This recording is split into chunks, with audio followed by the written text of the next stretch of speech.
I'm Ryan Pack, and this is Soundtrack Your Life, where we talk to a guest about a soundtrack that they feel connected to. Today we have Jim from the Film Rage podcast, which I am a big fan of. Welcome, Jim. Hey, how are you, Ryan? It's been a long time that I've been hoping to get on your show, so thank you for inviting me. I'm very excited to have you. Jim and I talk about music on Twitter all the time, and I've been listening to your podcast for a long time, and I know that you've been listening to ours. Yeah, love it. It's refreshing to have the focus on music, and being a musician myself, it is one of those things that it's so important for everybody's well-being, health, sanity, you name it. And what's your instrument of choice? So, wow. Is this where we can do our origin story for how we got to become a super podcaster? So I started, like, my whole family is musical. So we come from, on my dad's side, Welsh heritage. So as you know, the Welsh are very songy, how shall we say. And so I started playing accordion at probably about 7.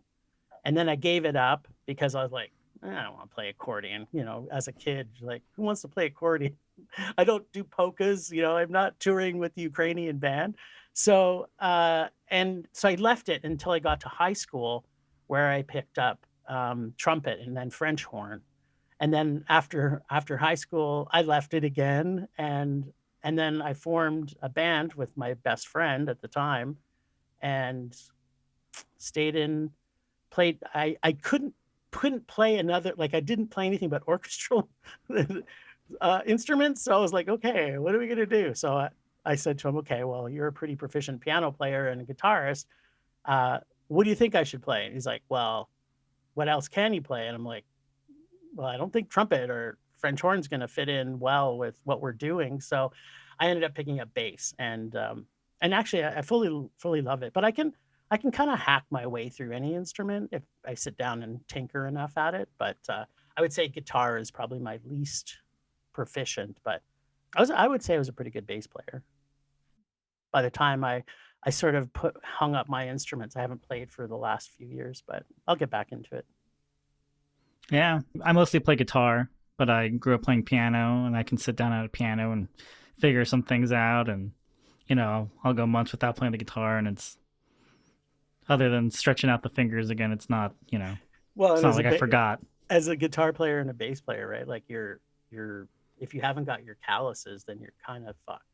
I think I can swear on your guys' podcast. I've heard it before. So yeah, like, your fingers are just torched. It's like, you know, I'm going to play this whole weekend. I'm going to set up because we live in an apartment now. So I'm like, I'm going to set up my amp, and I'm going to put my headphones on. And it's like, by like 3 hours of playing, I'm like, my fingers are bleeding. And I'm like, why did I decide to do this again? Or like, just get back into it half an hour a day. Why did I do this? Yeah.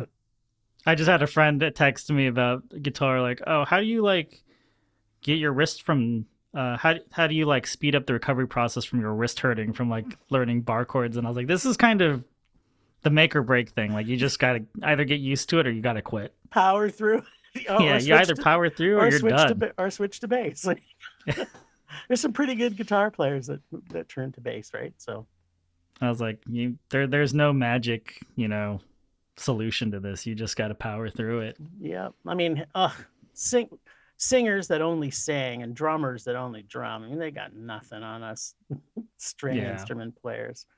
and then once you join a band, everyone plays at least a little bit of drums. Oh yeah, of course. Because the drummer's like, oh, I gotta take a break, and then someone else jumps on the drums. Yeah! Especially if you're playing anything but, you know, soft rock. It's kind of like, I want to hammer the shit out of these things. Yeah, I gotta take out my work week on the drums. Yeah. So Jim, if our listeners want to check out Film Rage, what is Film Rage about? So Film Rage is 3 middle-aged white dudes, which sounds like every other podcast for sure. Well, obviously it's not yours because that's none of those things. but we all come from a background of film and actually all music. All of us are musicians too, and we keep joking we're gonna join, like, form a band one day, but again, we have to spend too much time on film, and our focus is on new release film. We kind of wanted to be the Siskel and Ebert of the 2022, 2020, whatever that is, the 20th, 21st, second, third century, whatever it is. And so we were always ones that would go to the cinemas like every week. It was just both Bryce and I in particular, and Murray to a lesser degree. Murray's kind of the everyman on our podcast. Bryce and I come from a different, it's a history of where our film passion comes from. And so, Murray's kind of the barometer as to what everybody, like the normal Joe or the normal Murray on the street would want to see at the cinemas. He loves Marvel movies and he loves, action films and, and and Bryce and I, like, we've seen so many films, and to compare, it's just like once you've seen the same car chase and the same action moves and the same this, it gets tiresome just with the sheer volume that we see. So our focus is on telling people what we think about everything that comes out new in cinema. So sometimes, and a lot of people still aren't back in the cinemas. And we're hoping, at least if they hear our podcast, they'll be like, okay. And if they can connect to one of us, because obviously we each have different tastes as well. But Bryce and I will be usually aligned on foreign dramas, also usually on documentaries, Korean films, and Japanese horror films. And Murray and us will connect at random intervals. So it's like, yeah. like we have people that, message us on social media and say, thank God Murray's on there because you two are two douchebags that don't like anything. I'm like, oh, well, if they stop making crap, we'll start liking it. I think you guys are pretty fair. I mean, I also have a film background, so maybe that's why I'm like, oh, I think what they think a lot of times. But okay, well, I'm glad to know that you think the same as us. A lot of times, because most times we're tearing apart. Like we just went and saw the Fast 10 film, and I'm still shocked that Bryce gave that a meh. I'm just like, what the like? Oh, but I had fun. I'm like, you had fun? What? Like, the movie's terrible. But I mean, I guess that's his measurement stick now, right? So yeah, I mean, I think you guys don't try to hate things for the sake of hating things. I think it's because you truly did not enjoy it. Yeah, if that makes any sense. Yeah, no, that's that. Thank you for that, because I would kind of agree with it too, right? There's and we certainly have passions where we'll go down certain rabbit holes, and like at film festival time, we OD. Like the last film festival, I think between Bryce and I, we saw 30 films each over a period of 10 days. So yeah, we see a lot of film. Well, today we're going to talk about one film, and it's not a new release. No. We're going to talk about the 1986 David Byrne film True Stories. Yes. So why are we talking about True Stories today? Because I mean, like I listen to your podcast too, and you know what? I'm not a huge fan, and I've evolved into this because I used to love musicals, and still, The Wizard of Oz is probably one of my favorite movies of all time. I just think cinematically, it is probably the most brilliant film that's ever been made. I will argue to my death with that. Just when you think of the sheer scope of that film. I mean, I don't want to talk about all the negative things that happened with how they treated, the actors and, right. All that stuff. That away from that, but the finished film is that good. So when you said, hey, do you want to come on? I was like, oh, what would I pick? And I had to try and think of something that perhaps wasn't picked by anybody yet, because that's going to happen for you, especially if you want to talk about well, I guess not, maybe that's not true, because you can really talk about any movie because you're really just focused on the soundtrack, right? I mean, you could really talk about anything. We could, but there are certain soundtracks that have, oh, you've already done that, like, oh no. Like I think Singles, a lot of people have suggested that one. Yeah. A lot of 90s soundtracks, or 80s, right? Like 80s and 90s. John Hughes films, like that was like you broke into music sometimes because of John Hughes and him putting one of your songs in their movie, right? So Right. yeah, I mean, yeah. So I saw this in cinemas when it came out. Like I'm super old, so um, so people who don't know about the film, this was a pet project by David Byrne when he was still in the band Talking Heads, and when it came to cinemas, me and my film buddies, um, back in Winnipeg where I used to live, we obviously rushed out because we were all Talking Heads fans, and just it blew my mind. I went and saw it like 4 times in the cinema, and I don't usually go to the cinema more than once. I just absolutely love this movie. It's got that so dry humor that is like so it is so dead dry. And I know I mean, you've seen that. You saw it before though, before I suggested it, didn't you? Yeah, my roommate in college was a huge Talking Heads fan. I kind of only knew, like the singles, and then he had it. Like I think it came out maybe like a year or two on DVD before we went to college, and he had it, and I was like, David Byrne made a movie? So yeah, you saw it a long time ago too then. Yeah, I think I appreciate it more now that I've been exposed to like more different kinds of like humor in film. Yep. So yeah, it is like super dry, and it's like, got that absurdist thing going It's too. so absurd. Every single scene is just like more absurd than the other. And if you look at the credits at the end of the film and you see who the names of the people, the cute woman and the lying woman, right? Like, and you know exactly who they are when you see that. You're like, okay, I know exactly that is because of who they are in the movie and what they do. So yeah, for Right. me, this like if I think of a movie and the music that goes with it, I mean, there's lots of movies that I absolutely have fallen in love with the music, the original scores, the original music that's created for specific films. But this one speaks to me about the fact that because another one of my favorite movies is Stop Making Sense, which is a live performance by Talking Heads. And when I think of a movie that is equal in quality and value to the music itself that comes out of it. Now, there's not very many. Maybe we're talking about this later, but maybe we're talking about it now. The songs in the movie, they're not.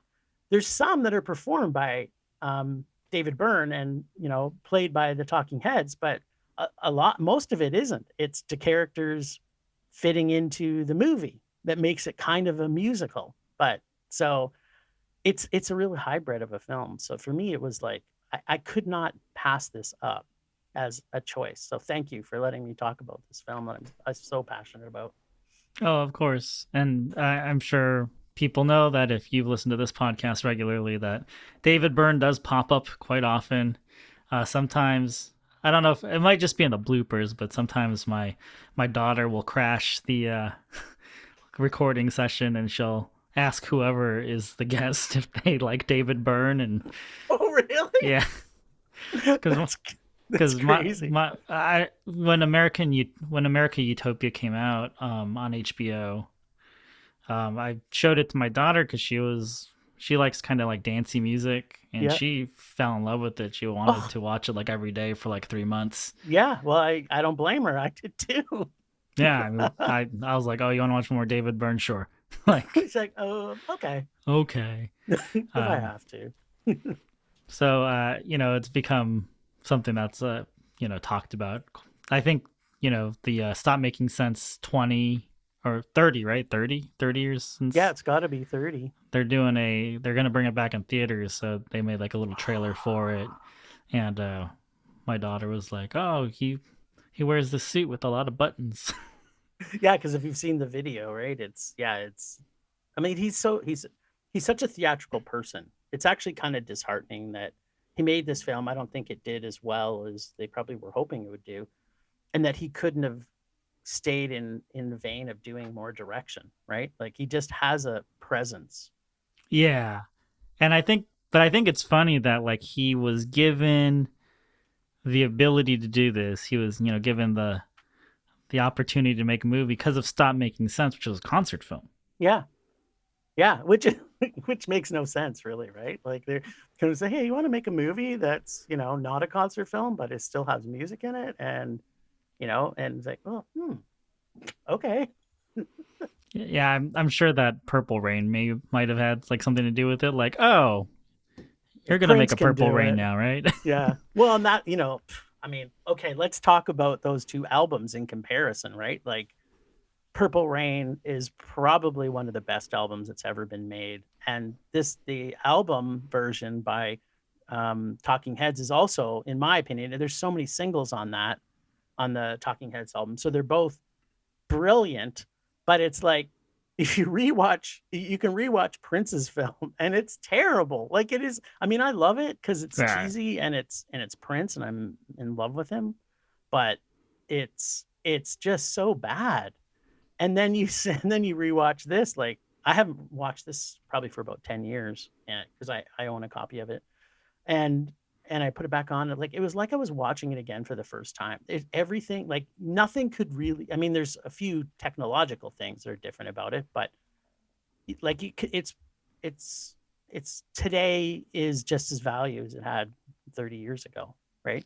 Right. Yeah, I mean like Purple Rain is campy and you can tell it's a first time director and there's bad elements but they're like lovably bad elements in the movie. Yes.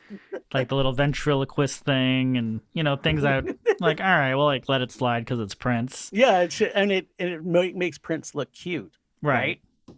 But like this looks like a real movie and like you Yeah. wouldn't think that like David Byrne had never directed a film before. No, I mean, like when I think, no, I did know that he directed this, but I think I forgot it because when I was rewatching it, I was like, "Holy crap! I forgot that David Byrne directed this," and I was just like, I'm still blown away. Like the editing is so well timed. The shot presence, like the opening shot of this movie, is one of the best openings from a movie, I think. Like you almost, if you didn't know what the movie was about, you just walked into the cinema and this came on, it could easily be the start of a horror movie, or it Mhm. could be the start of um like a comedy or a drama or whatever. And this just little girl walking down walking down the path in the middle of nowhere.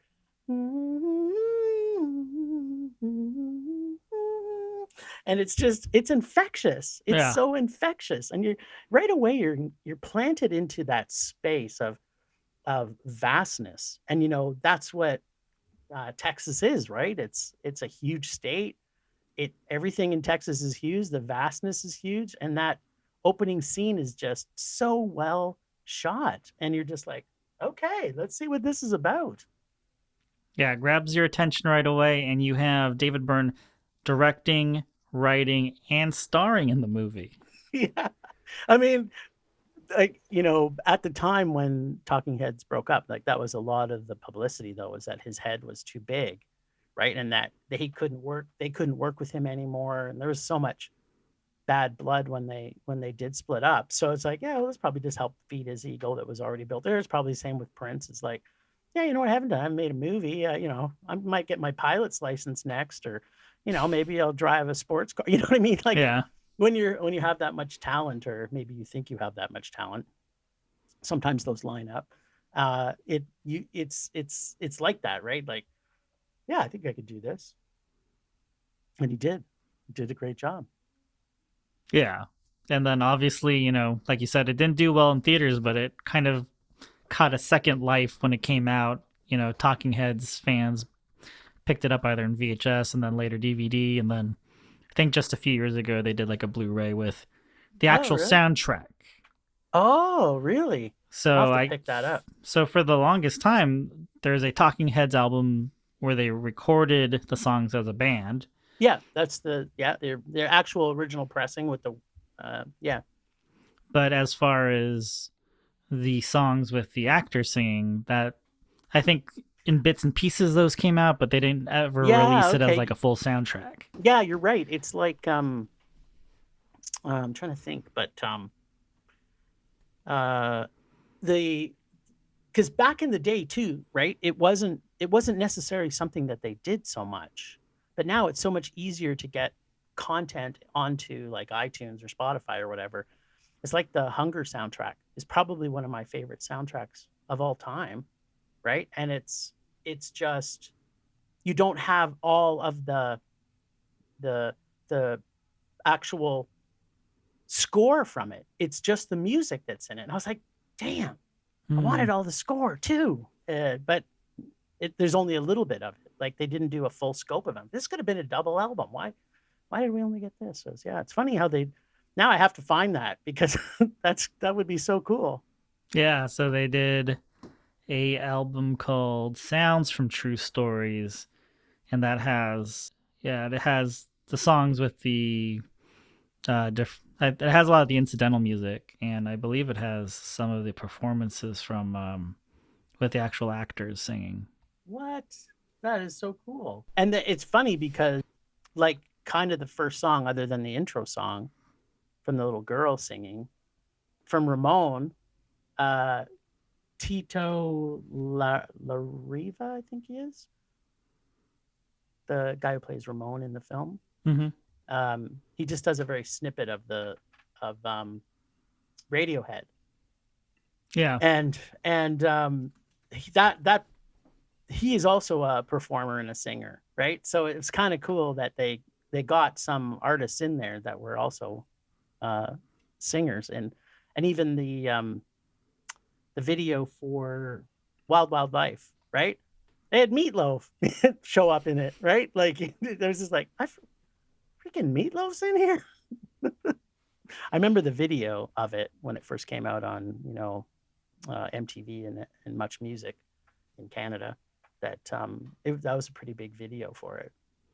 Yeah, and since I didn't know that there was a movie until I was in college, for the longest time I didn't realize that Wild Wild Life was from a movie. I just was like, oh, okay, it's It's like a another video. Talking Head song, you know? Yeah, well, and it you wouldn't know, right? Too, because that almost the clip that's in the movie that has all the people getting up on stage and singing is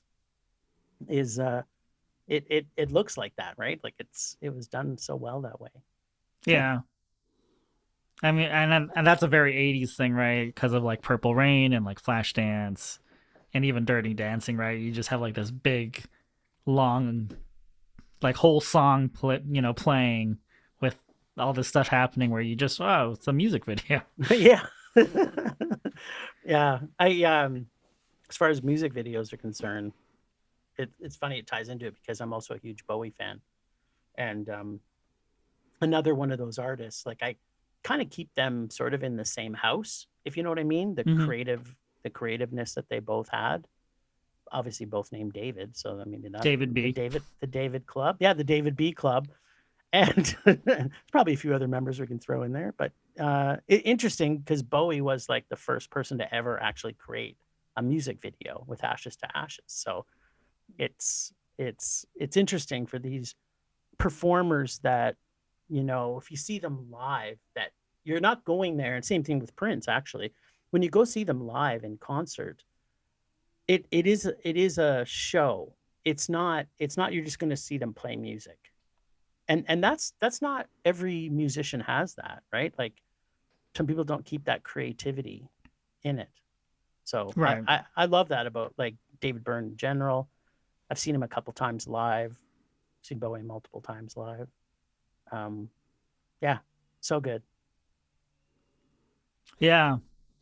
And I don't know if people were like expecting like another Stop Making Sense with this movie, but even though, there's not a concert per se, like the musical elements, like the climax with John Goodman singing, you get, it hits you in the feels like it's supposed to. Oh yeah, and I love the characters that are so well defined, right? Like we talked a little bit about earlier, that even the names of the characters are, they didn't have names. They was like, it's, well, a few did. And Spalding Gray back in that time frame was huge. He had a huge stand-up movie that he had done that was Mm-hmm. huge in cinemas. And I mean, he was just one of the funniest people. And at the dinner table when he goes over to their house for dinner, and he's creating the vision he has for the town, and his hand signals and everything which he's working on is just priceless. Like, it's every scene kind of almost outdoes the next. And you're right that the climax with John Goodman's character performing his song that he's been trying to work on the whole movie. And it, as much as you're right, it's David Byrne. He stars in it. He's in it. But it also is kind of like Lewis's, and that, John Goodman's character. It it is his journey to find who he is and himself. So it really pokes fun at the society at the time, which is also kind of the same society we live in now, in the sense that, poking fun at fashion shows and fashion, and then poking fun at the technology side of things, and then poking fun at consumerism with the mall, and like, he has these, and he has that with his quirky lyrics in general, but it it's it's so funny because it's like, yeah, this is still funny. Like going to the mall, this, and he holds on there some of the scenes for a little bit longer than you think he's going to. But like when the two kids are, we're walking through the mall, and he's meets up with John Goodman as they're walking through the mall, and there's these two kids reading the gossip columns or whatever they're called, the National Enquirers or whatever, just laughing themselves stupid. It's just like that. That's almost like a scene from a Kevin Smith film. That's something Kevin Smith would do. And just for him to have that humor so blatant about, you know, publication, and just the mall itself being the center of their whole lives. And it did become that, but of course now after COVID, that's probably not the case. Maybe malls are all going to die. I don't know. Yeah. I mean, the mall part might be a little bit dated now, but I mean, the technology stuff that he talks about in the movie, like I feel like this could have been a conversation from last week. They even bring up Steve Jobs, Yeah, I know. But they talk about him in past tense, like when he used to be the head of the Apple. head of Apple, right? But and then of course he went back after this movie and became the head of Apple again. But yeah, so that was kind of funny. So it was kind of like, oh yeah, could this have been made last year? Maybe. Yeah, I mean, they're talking about like technology and And supercomputers the and all this stuff. chips, And right? it's like, yeah, like Yeah. that's we're still doing that. And the lady that lives in her bed, and the commercials that they play on there, that it's just like, it's such a poke at I'm going to say American society because it's an American film, right? But I guess, should we say Western culture at consumerism, that just it's just still so funny. I love when stuff like that. It's some of it's subtle and some of it so hits you in the face like a giant kick drum. Yeah, and I think that the movie maybe for 1986 was like a little too clever. Yeah, yeah. I mean, yeah. Good point. Like the meta-ness of the movie, like I think even in the 90s, I think like if you were too meta, like critics just hated it. Yeah, oh yeah, for sure. And it was, interesting. He's such a collaborative person. And you look at, I mean, in this particular town, it was a very predominantly white town, but there's also, he talks about the evolution of Texas through it. So there's a lot of, Mexican people in there and whatnot. But I think he's always, if that movie was made today, it would, knowing David Byrne. I mean, if you've seen American Utopia, he has a very diverse band that he plays with, and I think diversity is part of who he is as a person and where he was raised. So it's interesting how you look at that with that lens now. Could look completely different, but at the same time, I didn't feel as I was watching it that there was a tone to it.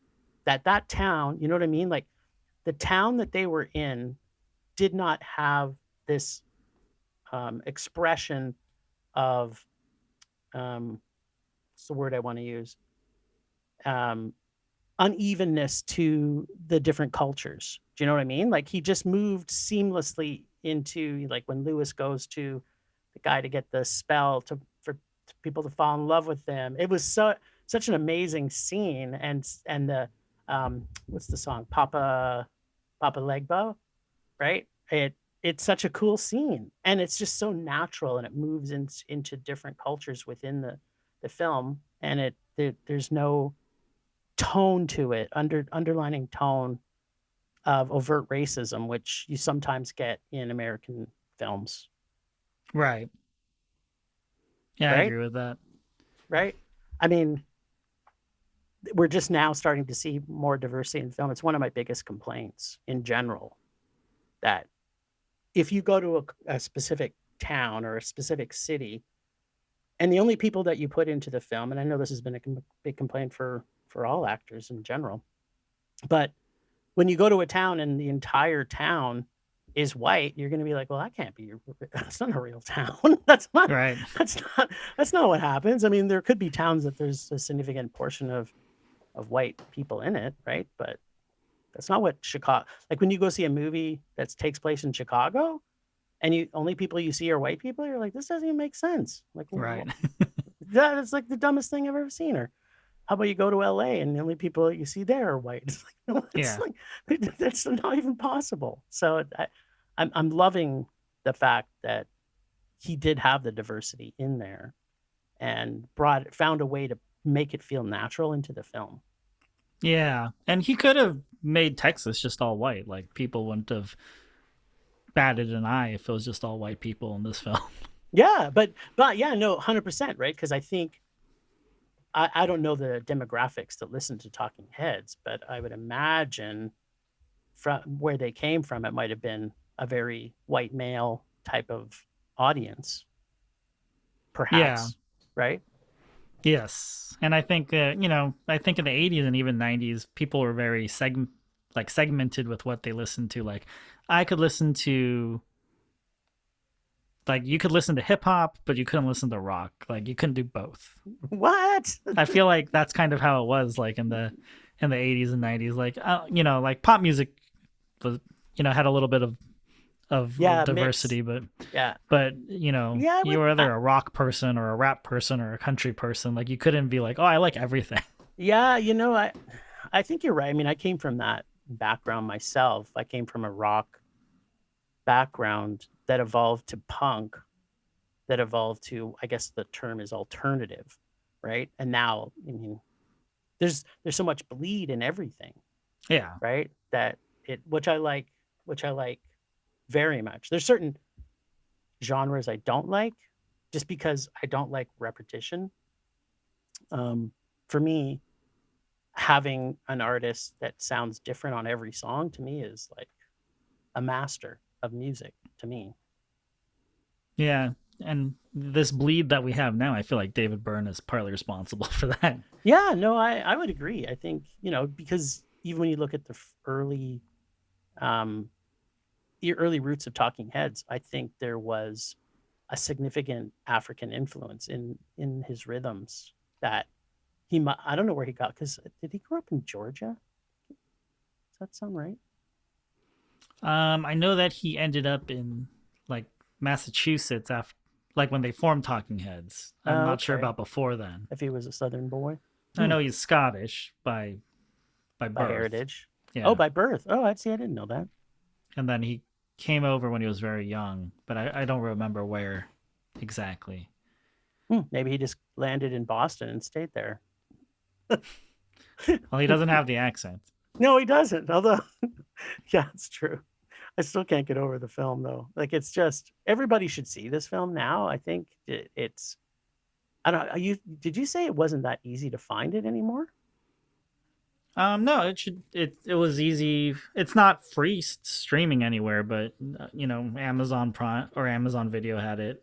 That's where I rented it. Nice. There's a Criterion. The Criterion collection has it. So if you have Criterion Channel or subscription to that, you can watch it there. And then, like anything Criterion, you can find on Amazon or whatever, wherever you buy your physical movies. Before we continue with our episode, here's a word from our sponsor. Enjoy listening to podcasts and ever wonder, can I make a podcast? But it seems so complicated. And good audio production can take time. What if there was a way to create an amazing podcast easily? Well, now there is. Introducing Podcasting Made Easy from Podtastic Audio. My production team will handle your entire audio production, allowing you to be the star of your show. This is Podcasting Made Easy. How easy? Well, so easy, you don't even have to press record. Now that's easy. Your listeners are waiting. Let's deliver. Sign up for a free strategy call today at podcasticaudio.com/easy. I was reading a review on this movie, and they said that they referred to John Goodman as a pre-Roseanne John Goodman, and I was like, he's been in other things. Yeah, it's true, right? Like, he's, I don't know if I would go there. I think I was a pretty big fan of, I am a pretty big fan of John Goodman's, and I thought in this, he was a bit of a simpleton, right? And I never saw that from his Roseanne character. He always had this bite, like Roseanne's writing was very biting humor that was very intelligently written even though they were like poor, that was the charm of that show to me, was that these were just everyday people working everyday jobs, but they were super smart and clever and witty and right. So I hate giving her too many props because she seems like she could be now a real big racist, but right. Back then, but back then, before I knew she was racist, I loved the show. So yeah, I wouldn't have said that for sure. Yeah, I was like, he's been in a bunch of Coen Brothers movies. But when was his first acting role then? I wonder. I want to say this is probably earlier in his career, 1986, because I think Roseanne was until like, what, 88, 89? Yeah. So it's got, but if it is pre-Roseanne,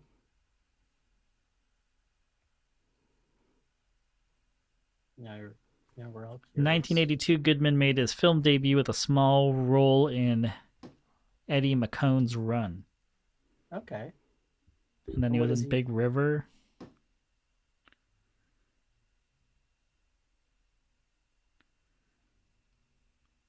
So yeah, Roseanne was 88. Okay, so yeah, a couple of years later, maybe the producers on Roseanne saw him in this movie and went, you know what? Let's evolve that character. He's been in so much content. His listing on IMDb is 167 things. He was in Raising Arizona in 1987. Yeah, so you could, that's a great evolution, right? To go from True Stories to Raising Arizona. And again, I think it was much more of an evolved, a different evolution of that character as well. So I think whoever gave that review isn't giving him enough credit for his range of acting talent. Yeah, and I think the people that are interested in a movie like True Stories, they're going to know about some of these lesser known roles. Mm. Like, I'm pretty sure if you're going to watch True Stories, you've probably seen at least one Coen Brothers film. Me, I've seen all of Coen Brothers films, but right, but yeah, I would agree with you. If you mean the regular person on the street walking down the street went, oh yeah. Yeah, I love the fact that the Coens, kind of like Wes Anderson too, right? They have their core group of people that they bring in all the time. And yeah, he's just brilliant. I love him so much. Like, I love the fact that he's lost weight and he's even looking healthier now, because he was getting really big and I was a little concerned for his health. So good on you, John. I'm proud of you. And I like whenever they bring in Clooney, they make him like the butt of the joke. Yes, I know. Actually, I'm not a big fan of George Clooney in general, but in a Coen film, he's priceless in them. Priceless. And actually, they do that to Brad Pitt too, actually.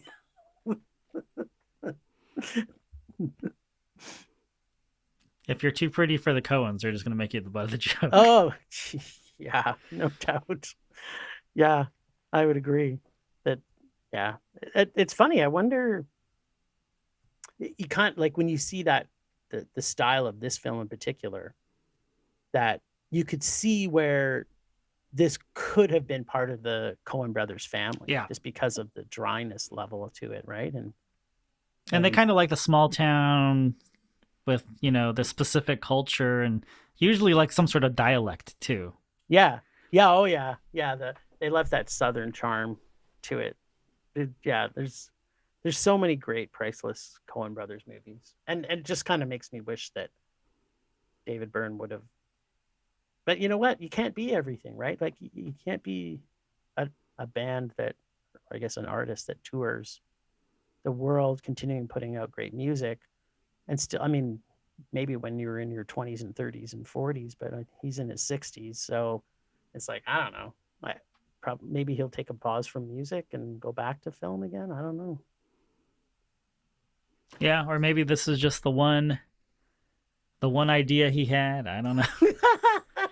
Is that possible? Is that possible? I think probably not, but you know. I mean, even when you have a band that's like a one-hit wonder, they usually had an album that they could put that one song on. They usually have a couple albums, right? Like, yeah, you have the album with the one hit, and then you have the next album that tanked. Yeah, because they couldn't write another one hit. So I read that even though he is listed as a co-writer of the film, the story is so Steven, I'm going to screw up his last name, Steven Tobolowsky and Beth Henley came to a screening of Stop Making Sense, which we should point out was directed by Jonathan Demme, who is amazing. Yeah. Oh, yeah.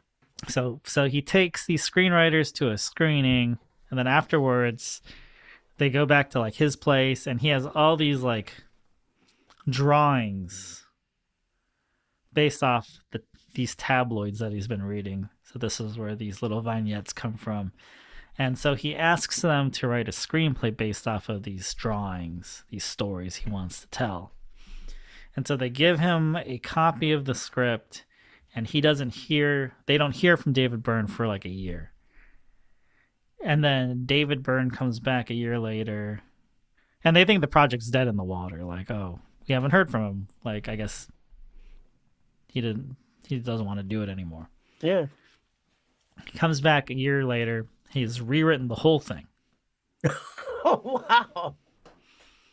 But he wants their names to stay on the project so it doesn't look like it's a total vanity project from David Byrne. That's awesome. I wonder though how, if anything they had, he kept in any way, shape, or form though. I think, what was it? They kept a little bit, and then I think one of the vignettes is based off of. I need to find more details because it sounds like I'm just bullshit. I mean, there's bits and pieces of what they wrote that are in there. Okay, but he rewrote most of it. Like the direction of where they took the ideas was completely different from where he took the ideas. Yeah. I think there's one storyline that like is completely like from what they like were it might have been writing. the love story part of it. Maybe it was John Goodman's character. Who knows? But yeah, David Byrne's like, oh, I'll keep your names on here because like I don't want to look like. Yeah, it was. Even though we know it is, and actually it's funny. Steven Tobolowsky, I've seen him in acting roles. Like I didn't know he was a writer. Like I've known him as an actor. Yeah. I mean, I will always remember him from Groundhog Day. Yeah. Hey, Ned. It's Ned. Yeah. Yeah. He's so good in that. Oh my God. Can take a good punch. Yeah. He had to take it every day for however many months that was.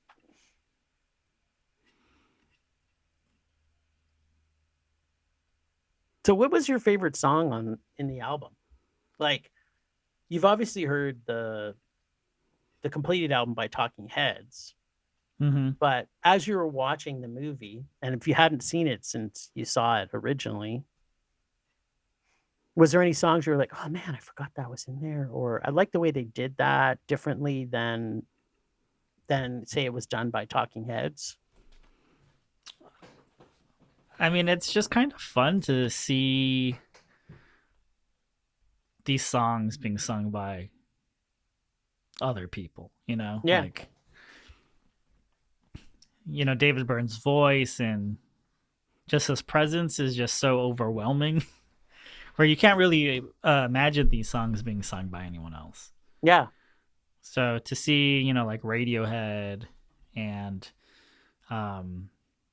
Hey Now in Hey particular Now. was the one for me. The little kids singing it was like, that's so cool. Yeah, I mean, it I liked seeing all of these songs being performed. Like, it didn't sound like it still sounded like the Talking Heads and like David Byrne. So it's not like someone trying to like reinterpret it in a way where they're trying to make it their own thing. Like, it's not like, oh, this is the coffee shop version of Wild Wild Life or anything like that. But it was cool. Like, it did feel like a musical because it's like these are definitely Talking Head songs, but these are not David Byrne vocals singing them. Yeah, I mean, the only one that really had his voice was Wild Wild Life from the music video that everybody was mouthing, right? Yeah, and City of Dreams, which is like the end credits song. Right. Yeah. Oh, yeah. No, he did. I guess he also did Love for Sale too, in there somewhere. And there was a song that Ramon performed when they were in the bar. I don't think that was a Talking Heads song. Do you know what I'm talking about? They went to the bar and his band was playing there. Yes. I don't know if that one was a Talking Heads song. I don't remember it being on the album. And I didn't hear the name, like I didn't know the name for it when they played it. Was it because was he actually in Los Lobos? The actor? Are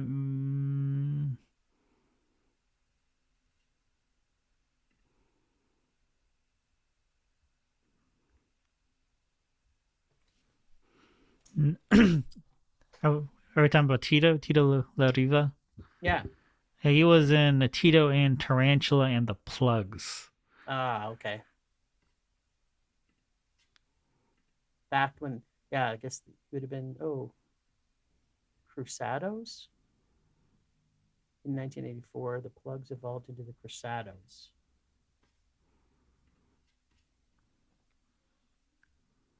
He must have had he had a bit part in Roadhouse, too.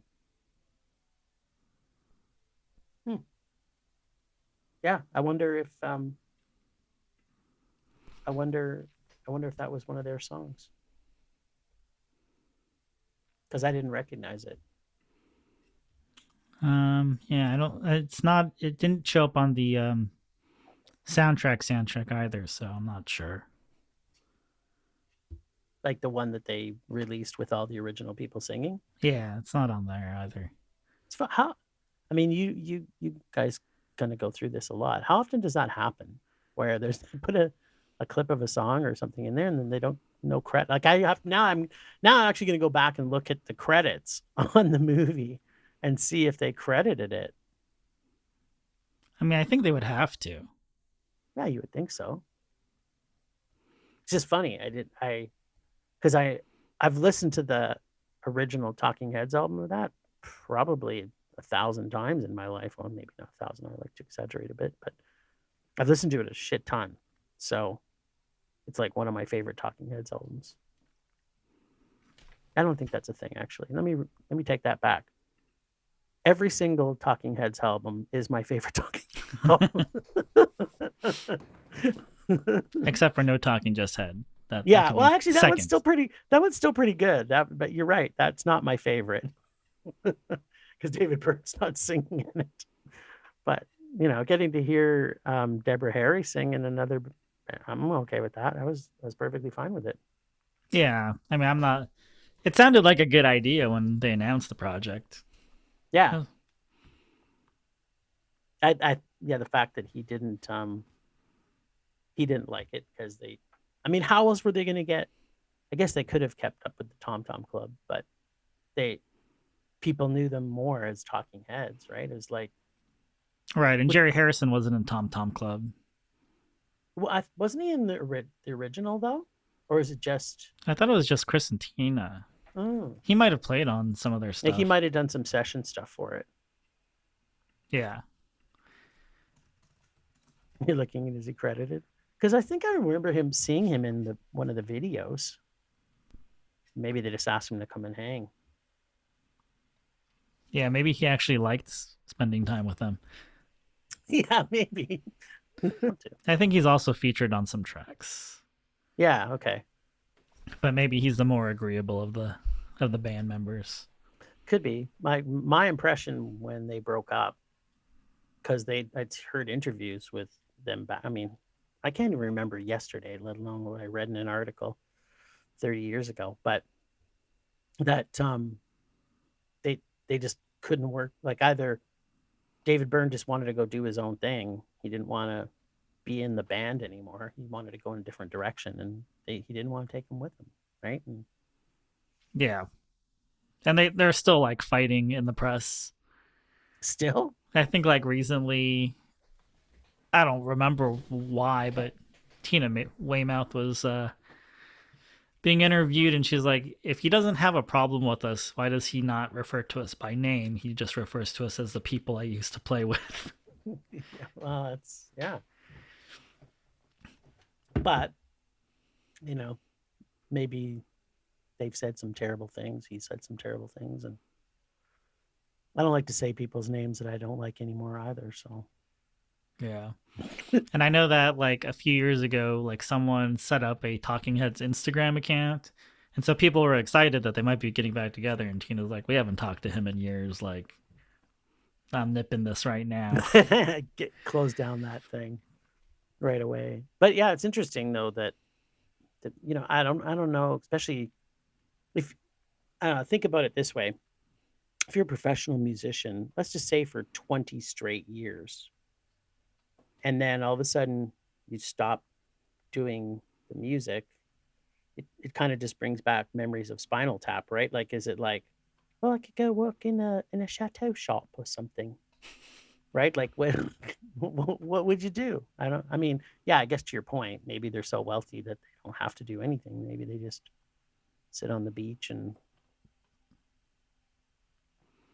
dance. Or yeah, I mean, I'm sure they still play music, but whether they need to do it as a job, I don't know. Yeah, I guess that grind of touring is never fun. I hated traveling for work business when I had to do it for my job. I can't imagine. Right. Like, I can't imagine. I mean, although that's the only way that artists make money now is touring. So yeah, but they sold a lot of records, and back then you could actually make a living off of selling records. Yeah. When you sold that many records. Yeah. And if you had a good contract, because I think, who just passed away just recently? Big Tina. Yeah. Tina Turner. Yeah. She didn't get a lot of money from her. She was flat broke when Private Dancer came out. So that's a bummer. Yeah, I know, right? Music industry is not an easy industry. But somehow David Byrne has like gamed the system. Yeah. Well, you know what? The fact that he released American Utopia, was it last year or 2 years ago now? I forget.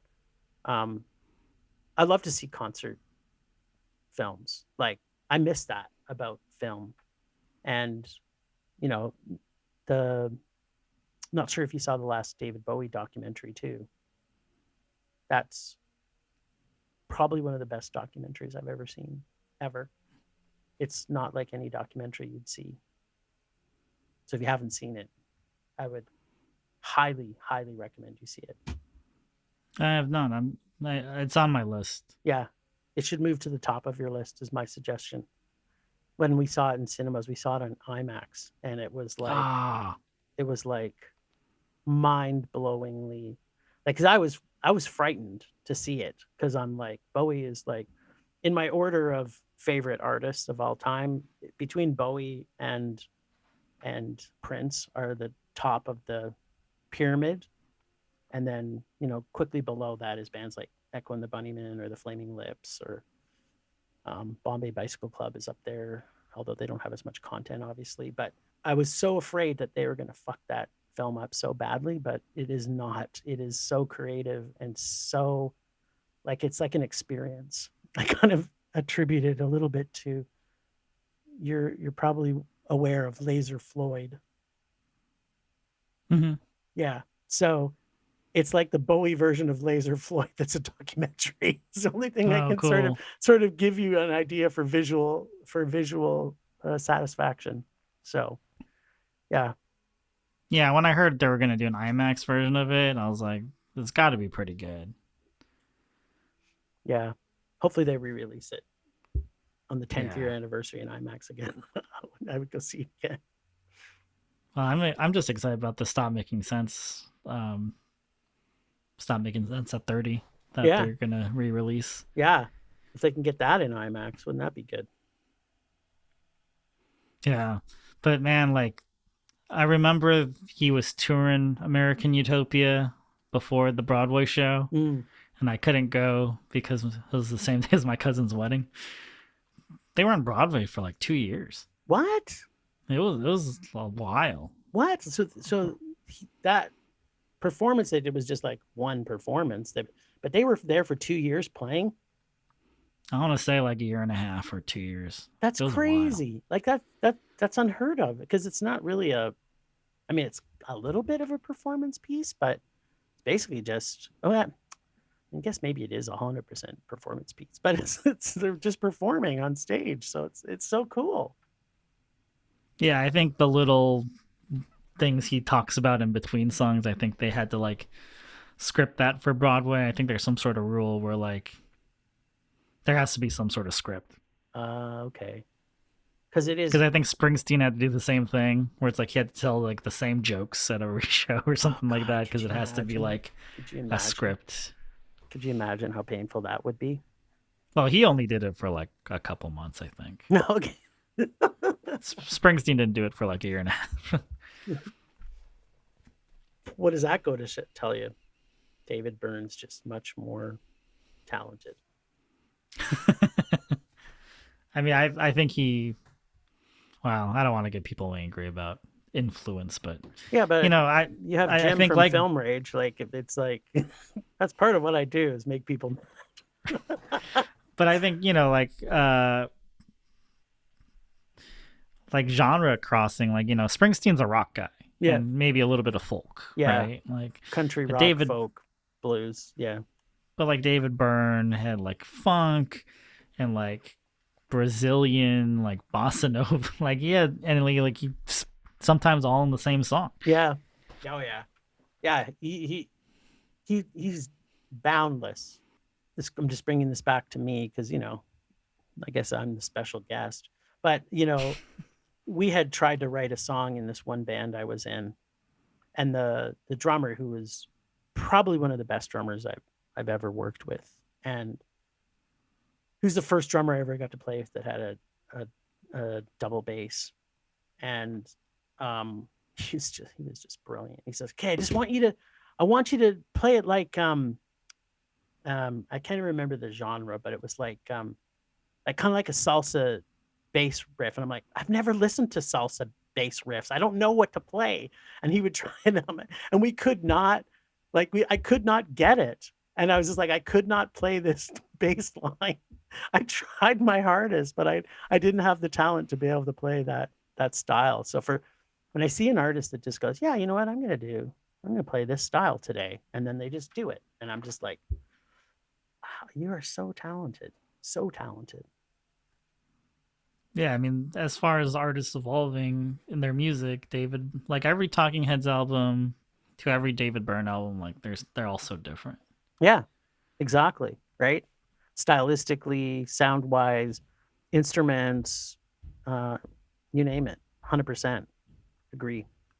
But then he can play them all in one concert and somehow it all makes sense together. Yeah. It's just, but I have this bias, I guess, of like I don't normally. It's funny. There's certain bands that I like for whatever reason, I can listen to every song by Interpol back to back, but then I can't listen to other artists. Like I can't listen to any early Death Cab for Cutie because it all sounded the same to me. And yet my friends will go, "Yeah, but you're listening to Interpol, and there's every single one of their songs sounds the same." No, it doesn't. To me, it does. You know what I mean? Like it's Right. funny how I have such like that's the reason why I love the Flaming Lips so much is because and David Byrne so much is they change, and same with Bowie, right? Like they evolved their style, and so they can do it because it's still them engraved into the fabrics of the songs, but at the same time, it's completely different style, and I mean, it just works. Right. And he can do a dance ballet or whatever funk ballet is. Is that what the Catherine Wheels consider? Yeah, I think you're right. You know, like he showed up on like the last De La Soul album, and it's not like a weird thing. Like it's like, oh yeah, of course David Byrne likes De La Soul and he'd want to collaborate with them. Like yeah, he, whether it's Brian Eno or whether it's whatever, like a rap group, like he can jump on all those tracks, and yeah, like yeah. it, not many people have that sort of Versatility. range. Yeah, yeah, for sure. Right. It's yeah, it's something to say about certain artists.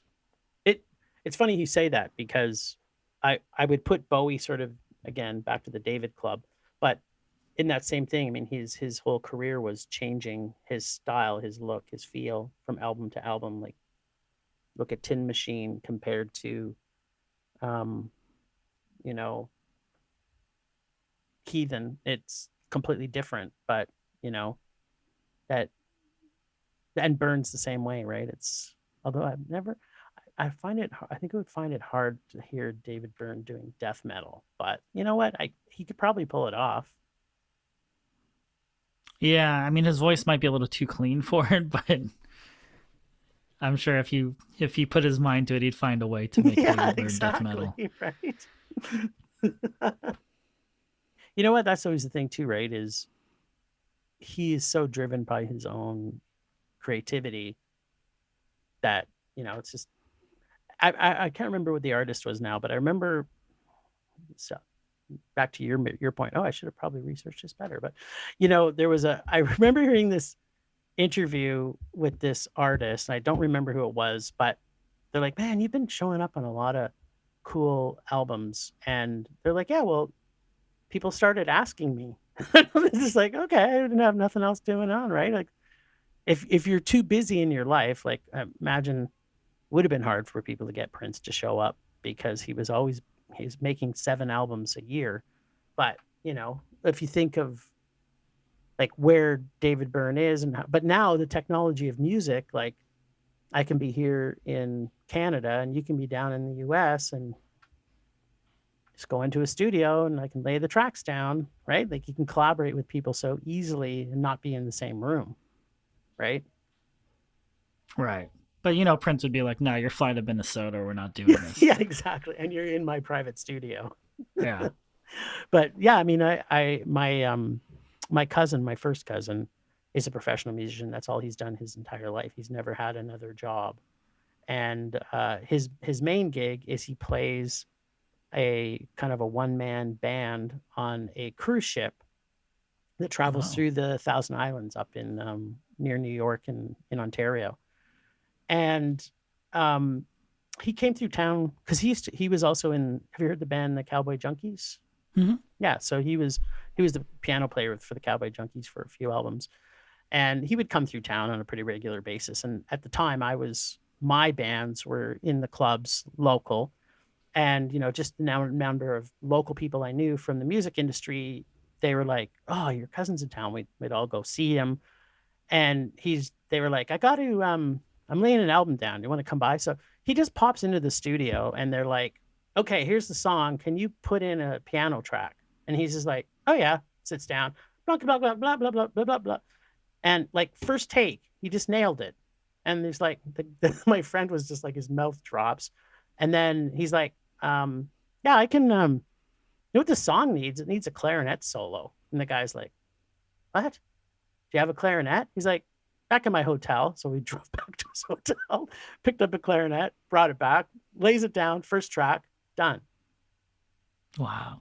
Like I said, the difference between, you know, somebody that's all they're doing 24/7, 7 days a week, 12 months a year, 365 days, that it's that easy, right? Like the music has never ended, is like stopped for him. So he's got that ear, he just picks up. I'm going to go on a snobby rant of I love it. It's too easy to record things. And yeah, because of streaming, people are just releasing everything instead of really curating what is a good album. Let's say throw auto-tune under the bus there too.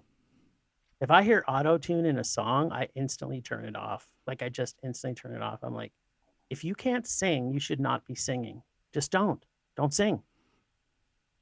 Get someone else to sing for you. If you have to use auto-tune to get your voice to sing the song that you either wrote or someone wrote for you, just don't do it. Stop. Give it up. Or just do rap. Like, but when the rap artists start to try and sing, and it's like, no, you can't sing, just rap. You're good at that. Just do that. Don't auto-tune it.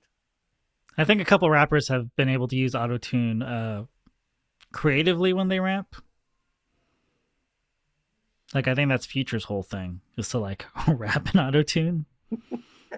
And he's got some fun songs, but yeah, when they try to sing, I don't want them to sing in auto-tune. Right, see? Okay, we're on the same page there. Yeah, do whatever you want with auto-tune when you're rapping. I don't give a flying fart. Yeah, it's like, you know, a vocoder, like what Daft Punk would do. Yeah, exactly. I'm cool with that. Or, what's his face? The guitar player who sounded like he was talking. Oh, Frampton? Yeah, Frampton. Thank you, Peter Frampton. Yeah. See, you're already thinking what I'm like. When I'm thinking something, you're already there with like a perfect. It's like Did you ever see the movie The Battery? Mm-mm. It's a horror movie. It's about zombies, but there's hardly any zombies in it. It's an amazing film. They're a pitcher and a catcher, and they're best friends, and they're the last two that's left in the zombie apocalypse. So that's it. You and me, brother. I like that. I'm that's a good to premise. Yeah, there you go. That is a battery. Yeah, it is. That's the only thing I know about baseball. Because I saw it in a zombie movie. That's why we watch movies. You learn new things. I'm learning every day. It doesn't have to be a documentary. No, it doesn't. No, it doesn't. I learned to that I actually have emotions in my soul when I see movies that can push me to an emotional state, which don't happen in most movies these days. But when they do, it's like, bam. There's a movie that, in my opinion, was the best movie. Well, it's one of the best movies. I have it in my top 10 movies of all time. It's an animated documentary called Flea. I think it might even have been nominated for Best Animated Film, not last year, but the year before. And it was beat out, I think, by Encanto, and it made me throw up. But I came out of that movie, and I literally cried for 30 minutes straight. Bryce was with me, and he was like, do you need me to hold you? And I'm like, can you hold me? I need to be held. I literally cried for 30 minutes straight. I couldn't stop crying. It was that emotional for me. So I'm even getting verklempt right now just thinking about it. That the movie is such an amazing film. Yeah, so when I watched Inside Out, the Pixar film, so I also moved from Minnesota to California when I was 11 years old. Oh, wow. So I was just like, oh, this is very relevant to me. And I had a tough time moving, like most kids at that age, I think, would have trouble. And I just, Yeah, I was like, oh, so that was going on in my head. It's funny how you can see a film and it just brings you, it gets to the core of your soul because you didn't even know that you had those emotions within you, but then the movie comes and it's like, holy crap, like it spoke to my soul. Yeah. I love films like that. That's the kind of movies, like I say now on our podcast, because we watch so much content, it's unbelievable. I don't go to movies anymore to be entertained. I go to movies to become a different person when I come out of it. So yeah, that's the sign of a really good movie for me. Which was like that when I came out of American Utopia, and when I rewatched True Stories just this week. It brought me back to that point of, yeah, this is so cleverly written and Yeah. and so well done.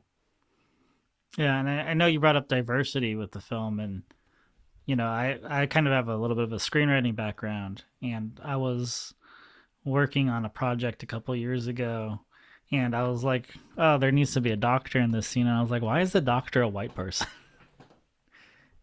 Like, I just by default like a white man doctor. I'm like, why? Yeah.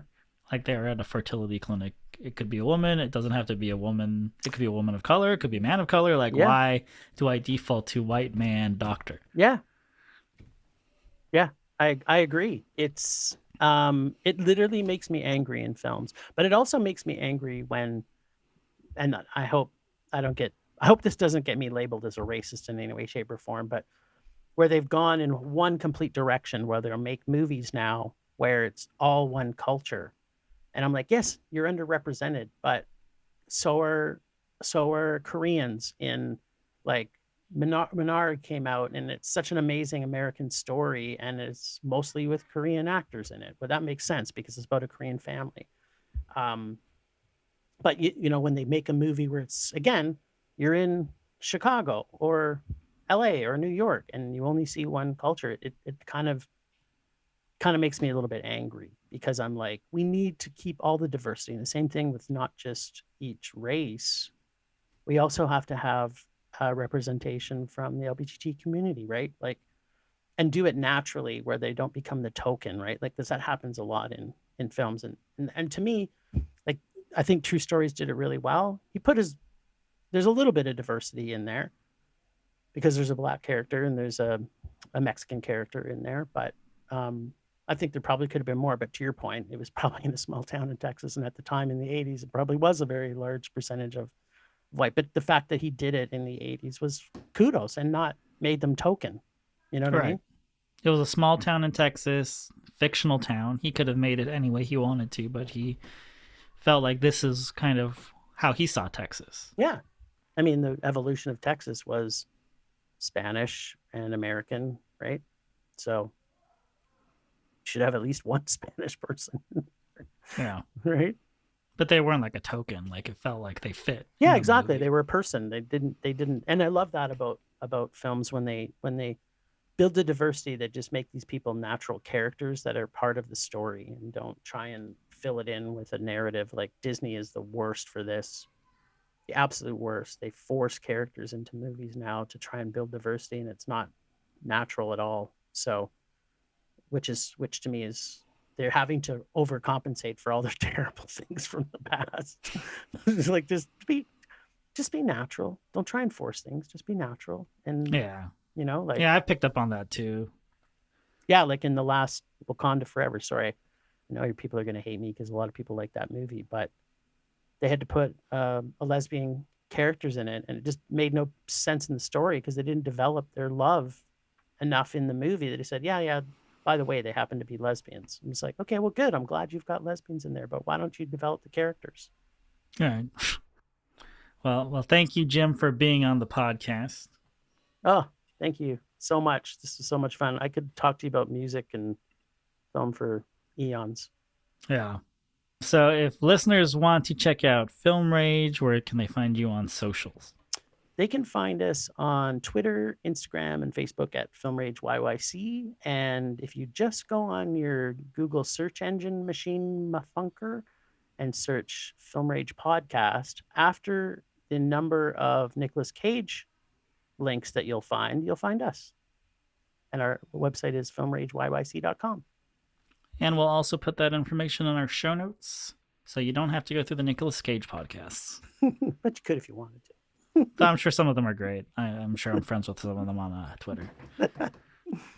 Well, thank you again, Jim. And hopefully we'll have you back again. I'd love to. The whole crew. Thanks for joining us this week on Soundtrack Your Life. Make sure to visit our website, soundtrackyourlife.net, where you can subscribe to the show on Apple Podcasts or Spotify. While you're at it, if you found value in the show, we'd appreciate a rating. Or if you'd simply tell a friend about the show, that would help us out too.